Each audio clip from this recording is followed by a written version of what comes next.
श्री शिवाय नमस्तुभ्यम। हर हर महादेव। जय भोलेनाथ की आप सभी भक्तजनों का हार्दिक अभिनंदन करती हूँ अपने YouTube चैनल पर।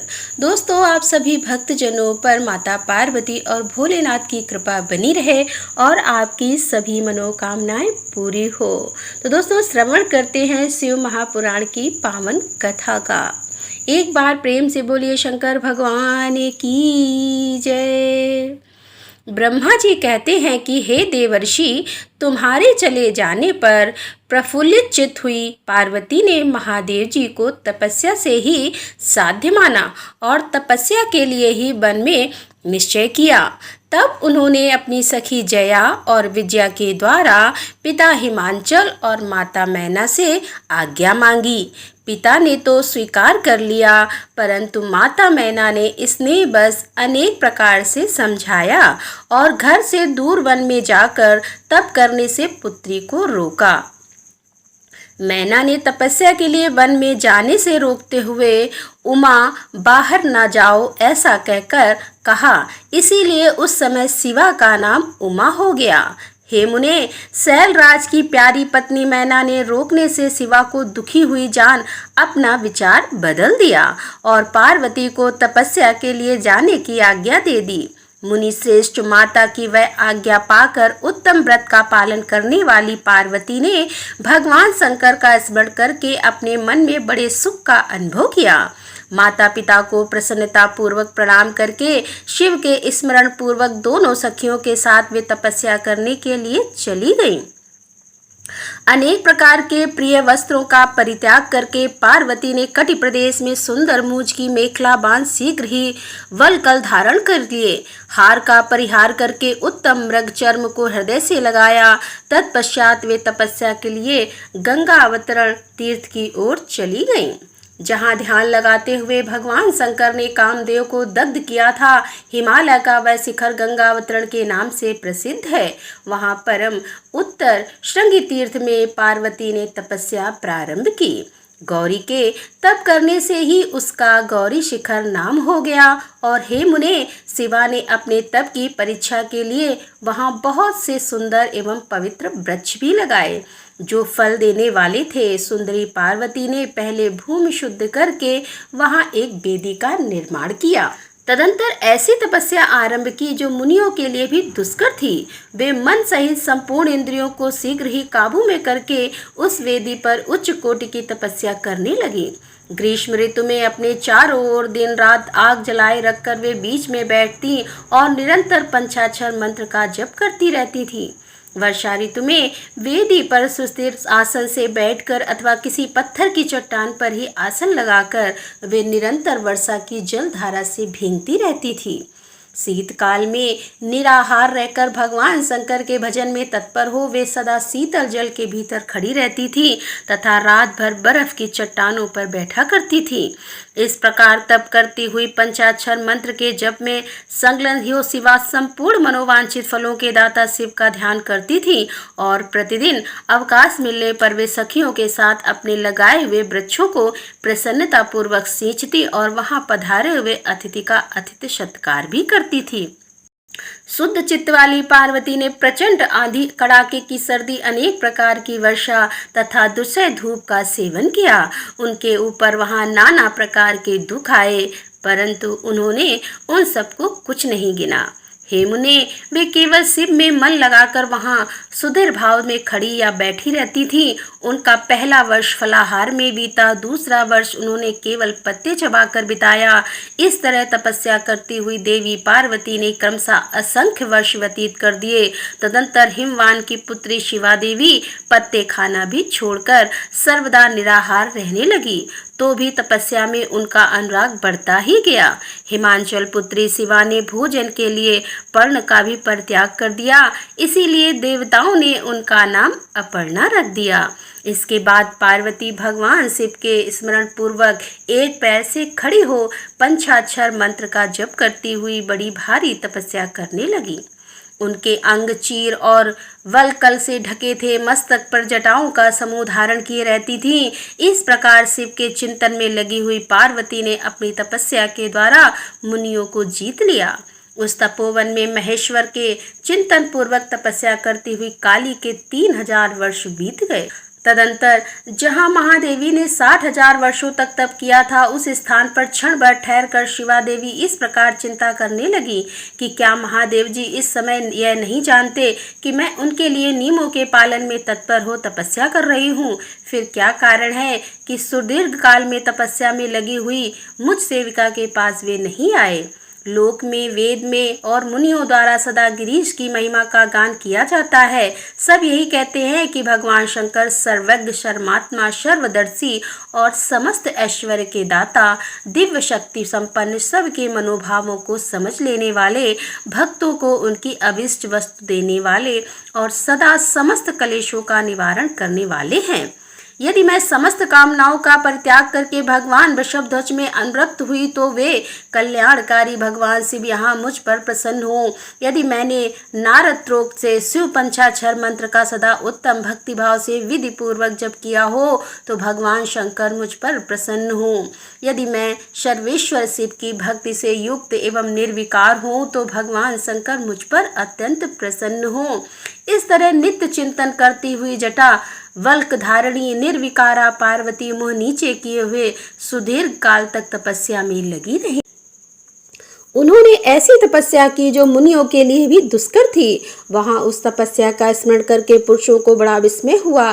हे महर्षि, पार्वती की तपस्या का जो दूसरा प्रभाव पड़ा था उसे भी इस समय सुनो। जगदम्बा पार्वती का वह महान तप परम आश्चर्यजनक था जो स्वभावता एक दूसरे के विरोधी थे। ऐसे प्राणी भी उस आश्रम के पास जाकर उनकी तपस्या के प्रभाव से विरोध रहित हो जाते थे। सिंह और गौ आदि सदा राग आदि दोषों से युक्त रहने वाले पशु भी पार्वती के तप की महिमा से वहां परस्पर बाधा नहीं पहुंचाते थे।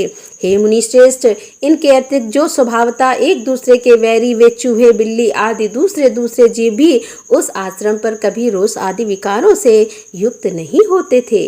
वहां के सभी वृक्षों में सदा फल लगे रहते थे और भांति भांति के तृण और विचित्र पुष्प उस वन की शोभा बढ़ाते थे।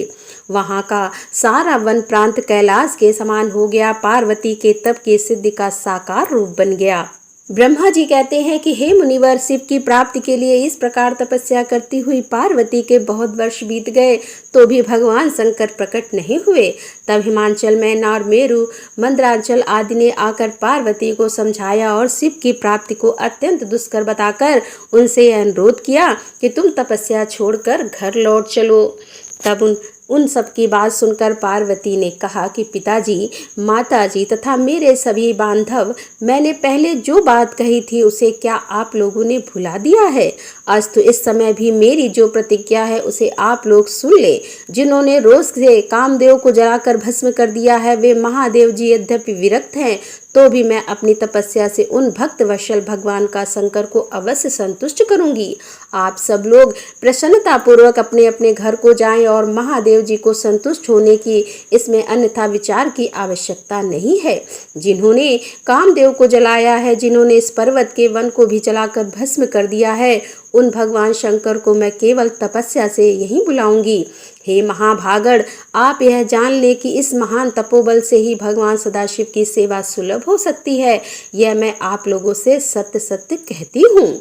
सुमधुर भाषण करने वाली पर्वत राजकुमारी शिवा, माता मैना, भाई मैनाक, पिता हिमालय और मंदराचल आदि से उपयुक्त बात कहकर शीघ्र ही चुप हो गई और शिवा के ऐसा कहने पर वे चतुर चालाक पर्वत गिरिराज सुमेरु आदि गिरजा की बारंबार प्रशंसा करते हुए अत्यंत विस्मित हो जैसे आए थे वैसे ही लौट गए।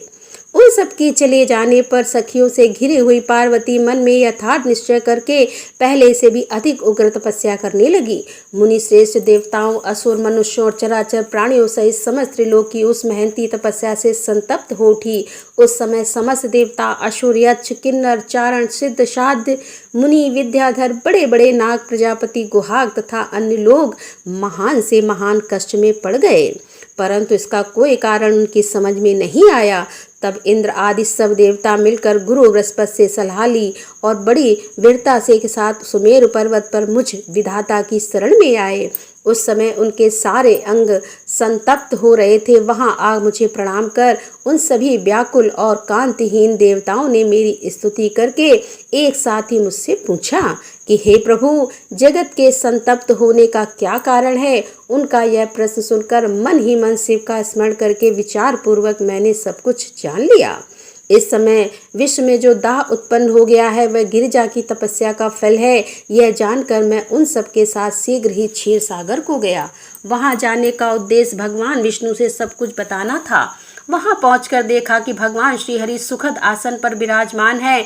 देवताओं के साथ मैंने हाथ जोड़कर प्रणाम पूर्वक उनकी स्तुति की और कहा कि महाविष्णु तपस्या में लगी हुई पार्वती के परम उग्र तप से संतप्त हो हम सब लोग आपकी शरण में आए हैं। आप हमें बचाइए, हमें बचाइए। हम सब देवताओं की यह बात सुनकर शेष शैया पर बैठे हुए भगवान लक्ष्मीपति हमसे बोले। श्री विष्णु ने कहा कि देवताओं, मैंने आज पार्वती की तपस्या का सारा कारण जान लिया है। अतः तुम लोगों के साथ अब परमेश्वर शिव के समीप चलता हूँ। हम सब लोग मिलकर यह प्रार्थना करेंगे कि वे गिरजा को ब्याकर अपने यहाँ ले आवें। अमरो, इस समय समस्त संसार के कल्याण के लिए भगवान से शिवा के पाणी ग्रहण के लिए अनुरोध करना है। हे देवादिदेव, पिनाकधारी भगवान शिव शिवा को वर देने के लिए जैसे भी वहाँ उनके आश्रम पर जाएं, इस समय हम वैसा ही प्रयत्न करेंगे। अतः परम मंगलमय महाप्रभु रुद्र जहाँ उग्र तपस्या में लगे हुए हैं वहीं हम सब लोग चले। भगवान विष्णु की यह बात सुनकर समस्त देवता आदि हठी, क्रोधी और जलाने के लिए उद्यत रहने वाले प्रलयकर रुद्र से अत्यंत भयभीत हो बोले। देवताओं ने कहा कि भगवान जो महाभयंकर कालाग्नि के समान दीप्तिमान और भयानक नेत्रों से युक्त हैं, उन रोष भरे महाप्रभु रुद्र के पास हम लोग नहीं जा सकेंगे, क्योंकि जैसे पहले उन्होंने कुपित हो दुर्जय काम को भी जला दिया, उसी प्रकार वे हमें भी दग्ध कर डालेंगे। इसमें संशय नहीं है। हे मुने, इंद्राणी देवताओं की बात सुनकर लक्ष्मीपति श्रीहरि ने उन सबको सांत्वना देते हुए कहा। श्रीहरि बोले कि हे देवताओं, तुम सब लोग प्रेम और आदर के साथ मेरी बात सुनो। भगवान शिव देवताओं के स्वामी तथा उनके भय का नाश करने वाले हैं।